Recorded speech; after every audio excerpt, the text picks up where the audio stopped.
Alright, my claim today is that Walmart is must be your favorite shop. Alright, my favorite, your guys' favorite shopping location does more harm to the American people than it does good. And by harm, I mean it treats the employees poorly, which is a direct form of harm. It has a negative impact on the U.S. economy, which is indirect, and it destroys competing small businesses, which is also indirect. First, I will give you an example, a documented example of an ex-employee, Dolly Stinger. She worked at Walmart for over a year and had lots of bad experiences. She had a low wage, $5 to $85 an hour, little to no break time and lunch, and there's multiple accounts where she came into work early, and they didn't let her sign in until when she was supposed to get there, and she didn't receive pay for that. After all this hard work, she was also short in pay on multiple checks.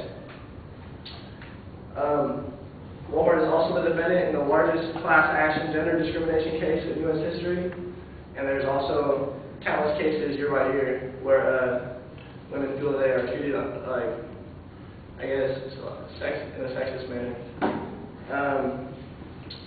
I also saw an example of one employee who was asked to work a saw that he was never trained to use while he was working at Walmart. During this time, he cut off 2 of his knuckles. Walmart, after he got back from the hospital, they made him come directly back to work, and he received, I think, $600 for the medical bill and everything in total. And that was all they did for him. Yeah. I'd like to give you a statistic, according to Professor Gary Gereffi from Duke University, is that only, in 1995, only 6% of Walmart's merchandise was imported from other countries.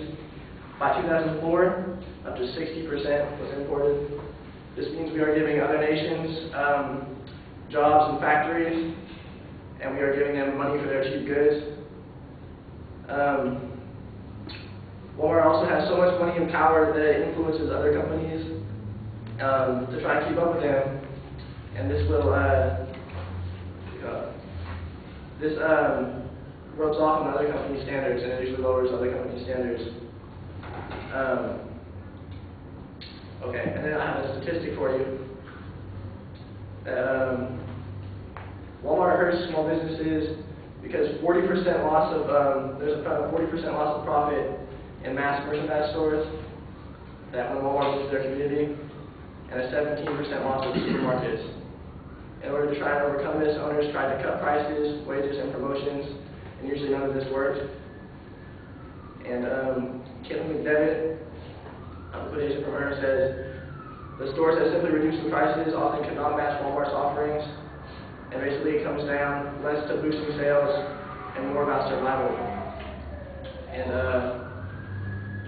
the specialist on the topic recommends that small businesses use strategies involving promotions and sales week by week because they have more control over their company, as opposed to Walmart at a big international scale. They really can't cut down certain factors of it.